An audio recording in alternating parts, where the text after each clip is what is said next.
Dumating na sa bansa ang tulong mula sa Amerika para sa mga nasalanta ng sunod-sunod na bagyo at habagat sa Pilipinas. Sanib puwersa naman ang iba't ibang ahensya para maipamahagi ang ayuda. Narito ang agenda report ni Francis Folve.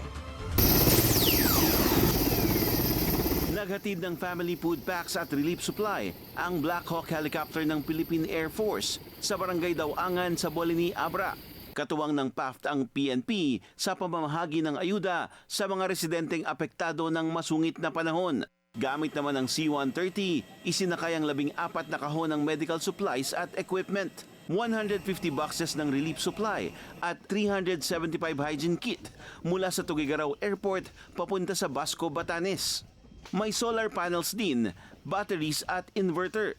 Pinagtulungan itong ibaba sa eroplano ng mga kawani ng AFP, PNP, PCG at BFP.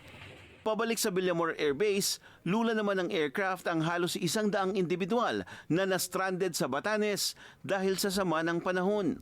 Bukod sa mga ito, ayon sa Philippine Air Force, dumating na sa bansa ang US military assets, dala ang ayuda para sa mga lugar na pinaka-naapektuhan ng mga bagyo at habagat.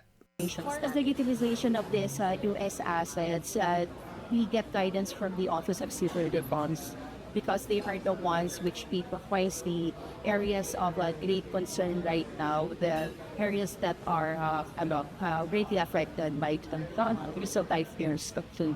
And so the utilization of these foreign assets for each of our nations will be upon the direction of the Office of Civil Defense. Una nang sinabi ni Defense Secretary Gibo Chodoro na 7 US Marine Corps aircraft ang nakikipagtulungan sa air assets ng Philippine Air Force, kabilang ang C-130 at Black Hawk helicopters, para marating ang mga isolated na mga lugar katulad ng La Union at Cordillera, kasama ang Humanitarian Assistance and Disaster Response sa Enhanced Defense Cooperation Agreement o EDCA sa pagitan ng Washington at Manila. Para sa agenda, Francis Polbe, Bilyonaryo News Channel.